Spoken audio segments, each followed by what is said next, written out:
대부 사업자면 알아야 될 세무, 재무제표도 이해해 볼까요?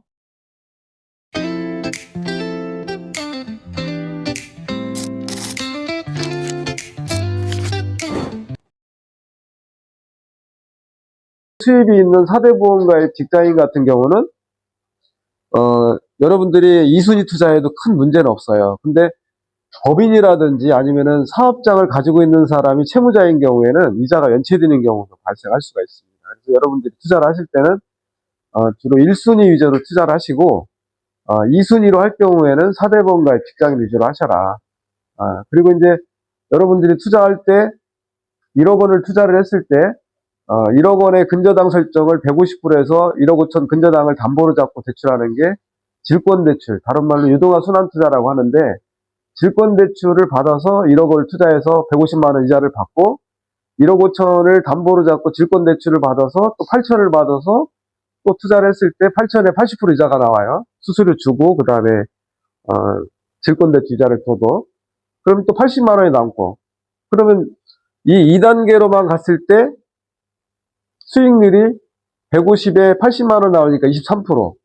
3단계로 갔을 때 8천에 150%면은 그걸 담보로 갖고 대출 받는 게 이제 예를 들어 7천을 받았다. 그럼 70만 원 이자니까 거기서 담보 비율이 거의 30%가 넘는다. 이게 유동화 순환투자 구조라겠어요. 그리고 여러분들이 돈이 있을 때 1억 원을 투자했는데 또 더 이상 돈이 없을 때는 내가 아는 지인이라든지 친인척한테 돈을 빌려서 투자를 하시고, 그리고 그 나머지 돈은 이제 투자하는 사람에게 8%나 10%를 주고 마진을 내가 먹는 방법, 아니면은 기관예금을 유치해서 마진을 4%를 먹는다든지 그런 얘기를 잠깐 살펴봤습니다. 오늘은 이제 여러분들이 수익이 발생하는 아파트 담보대출에 대해서 세금 처리를, 비용 처리를 어떻게 하느냐에 따라서 법인세라든지 개인이 들어가는 금액이 달라지겠죠.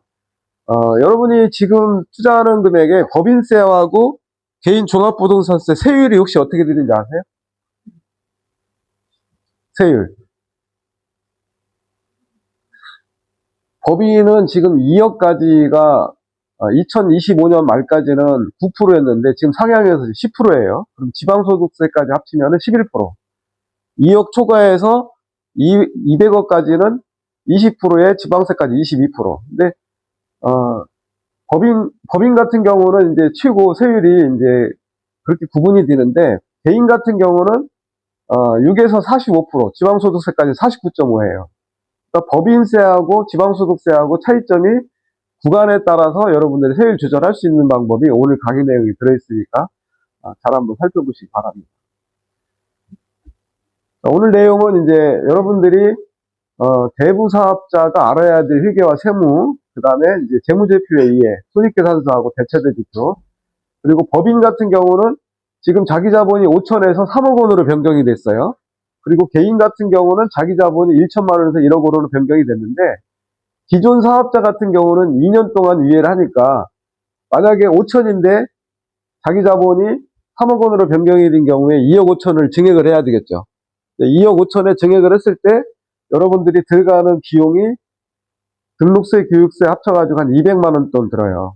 그리고 개인 사업자 같은 경우는 1천만 원에서 1억 원으로 변경이 됐는데, 이것도 이제 법인과 개인의 이제 정관 차이니까 정관 변경을 해주셔야 되고, 그 다음에 GPL 법인세 절세할 수 있는 방법이라든지, 개인 사업자 절세할 수 있는 방법은 오늘 강의 내용에서 한번 살펴보도록 하겠습니다. 그리고 나머지 이제 시간이 되면은, 가수금, 가지금 정리 방법, 그 다음에, 금감원 자기 자본 5억에서 10억 법인을 절세할 수 있는 결산조정, 세무조정에 대해서 한번 살펴볼게요. 그리고 이제 시간이 좀 더 나오면 이제 전자소송에 대해서 좀 더 세부적으로 한번 알아보도록 하겠습니다.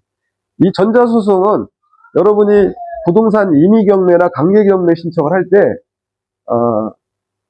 그 다음에 지급명령이라든지 대여금 청구 소송을 할 때, 송달료하고 촉탁세만 내면 되니까, 전자소송의 이제 대여금 청구 소송 금액과 지급명령 금액에 따라서 보통 8, 9만 원이면 끝나요. 여러분들이 내는 게. 근데, 변호사 사무실이나 세무사 사무실에, 변호사 사무실이나 법무사 사무실에 의뢰를 할 경우에 이 금액이 6, 70만 원이 든단 말이에요.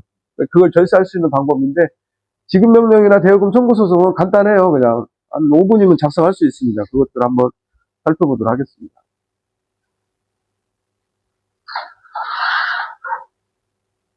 자, 다음 주에는 이제 MPL을 고수익을 얻을 수 있는 방법, 뭐 상가를 재건축이라든지 리모델링 할 수 있는 방법들의 MPL을 주로 살펴보도록 하겠습니다. 아파트 가격이 이렇게 많이 오르고 있어요. 서울 쪽에서는 특히 더.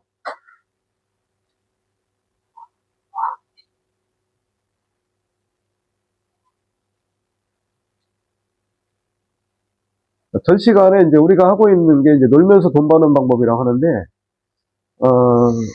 뭐, GPL을 다른 말로 뭐, 잠자는 동안에도 돈이 나오는 수익 구조, 그 다음에 돈 버는 기계라고 이렇게들 설명을 하고 있습니다. 근데 우리가 지금 받는 월급들이 대부분, 저 같은 경우도 직장생활 32년을 했지만, 대부분 급여를 받으면은 60, 70%가 카드 대금으로 다 빠져나가고, 그 다음에 대출금 이자, 보험료, 뭐 이렇게 되면 실제 남는 거는 거의 없었다.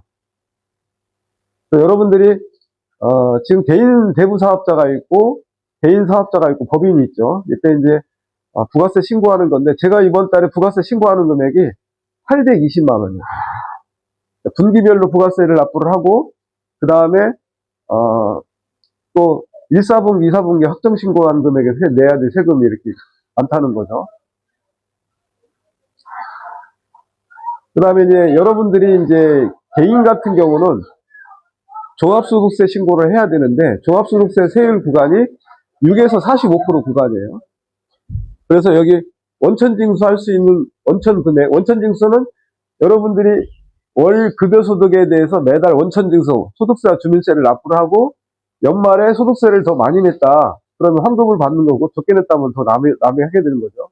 그래서 우리도 똑같아요. 여러분들이 개인 사업자를 냈을 경우에 기본공제, 본인공제하고 배우자공제, 장애인공제를 다 해줘요. 추가공제, 장애인공제까지. 그 다음에 여러분들이 납입하는 10년 이상 된 보험료 같은 경우는 비용 처리를 해줍니다. 의료비는 여러분들이 4대 보험이라든지 5대 보험 냈을 때 의료비, 여기 보면은 뭐 성형수술비 이런 거 다 포함이 되어 있네요. 그 다음에 여러분들이 교육을 받았을 때 교육비도 비용 처리를 해줍니다. 그리고 주택자금 같은 경우도 여러분들이 10년 이상 납입한 주택 이자에 대해서는 이제 비용 처리를 해줍니다. 그러니까 뭐 기부금 영수증, 교회라든지 아니면은 사회복지재단에 납부하는 기부금도 여러분들이 영수증을 첨부를 하면 비용 처리를 해줘요. 그 다음에 개인연금 같은 경우, 뭐 IRP라든지 뭐 이런 것들은 800에서 1,400만 원까지 연금 처리해주고 노란우산공제, 그 다음에 신용카드 대금도 경비 처리해줍니다. 그 다음에 기타 뭐 자녀금 이런 것들이 개인 종합소득세 5월 달에 신고하는 사람들은 여러분들이 똑같이 여기서 비용 처리를 똑같이 해준다. 지금 여러분들이 급여 처리를 하는 방법들이 원천징수가 있어요. 원천징수. 자, 원천징수는 여러분들 이렇게 돼 있습니다. 자, 여러분들이 0% 세금을 내는 경우가 있어요. 0%. GPL 투자를 했을 때. 자, 이 사람은 어떤 사람이냐면은 사업자가 있는 경우에 사업자 등록이 있는 경우에 이 사람들은 각자 독립재산제에 의해 사업자 등록 따로 내는 사람들은 0%죠. 자, 그럼 3%가 있어, 3%. 3%에 지방소득세 3%, 10%를 하니까 3.3이죠, 3.3. 자, 이 사람들은 어떤 사람이냐면은, 급여, 여러분들이 이제 식당에서 노동일을 할 때 3.3. 또는, 골프의 그, 캐디 같은 경우 3.3. 그 다음에 이렇게 일일 노동을 하는 사람이 3.3이에요. 근데 우리 GPL에서 3.3은 영업직 위촉계약서 작성을 하고 하면 돼요. 영업직 위촉계약서.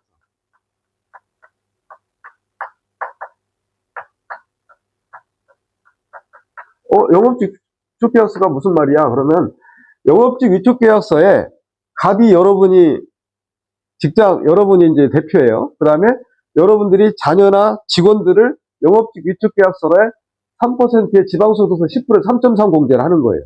그러면 급여 중에 매달 3.3 원천징수를 하고 연말에 세금 정산을 했을 때 환급을 받거나 더 납입을 해야 된다는 거죠. 이렇게 카드 대금이라든지 보험료라든지 다시 정비 처리를 하고. 자, 근데 이때 이제 지금 이제 우리 수강생들 중에 3.3을 해서 감사에 지적받은 경우가 있어요. 그 지적받은 건 뭐냐면, 실제로 이 사람이 직원이 아닌데 직원 처리를 한단 말이에요. 대부분 이제 오늘 그 내용에, 강의 내용에 들어있는 세법 시간에 국세청에서 주거래 타겟으로 하는 게 뭐냐면, 직원으로 인건비 처리를 하는 경우예요. 그때 3.3으로 하는 경우도 있고, 뭐 15.4나 27.5나 이렇게 세금을 드는 건데, 어쨌든 영업직 규칙계약서를 작성했을 때 대표자인 여러분이 갑이고, 을인 여러분의 자녀라든지 직원을 했을 때 영업직 규칙서 작성을 해주고, 이 사람들이 하는 일에 대해서 업무 분담표가 따로 뒤에 있어야 돼요.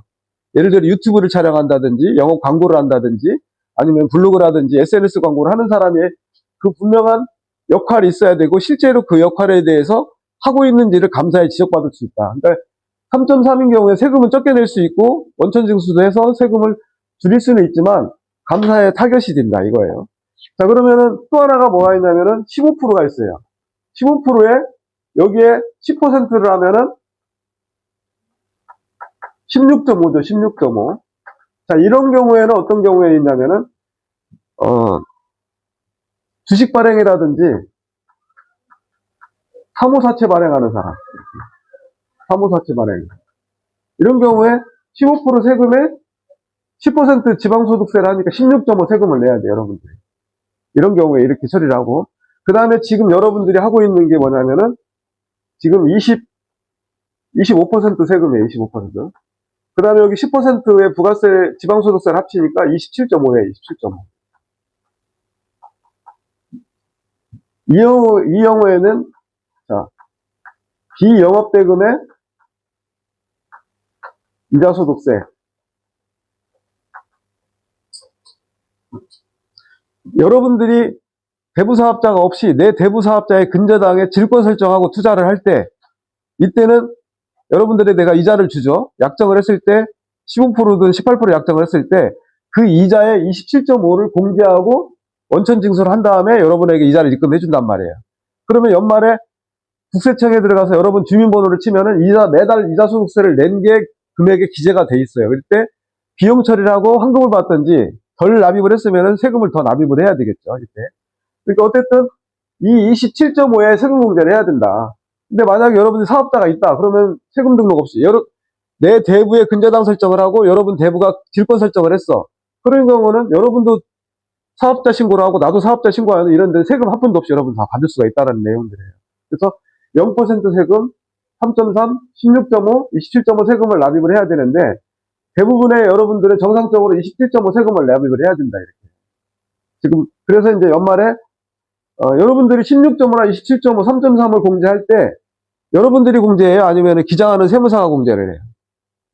세무사가 하죠. 이때 이 3.3 공제하는 사람의 인적사항을 입력을 해야 돼요. 이름, 성명, 주민번호, 주소. 그러면은 매월 급여 중에 또는 이 사람이 급여뿐만 아니라 이 사람이 받는 소득 중에 3.3을 공제를 하고 원천징수 국세청에 보면 여러분 세금 납부하게 다 들어있다.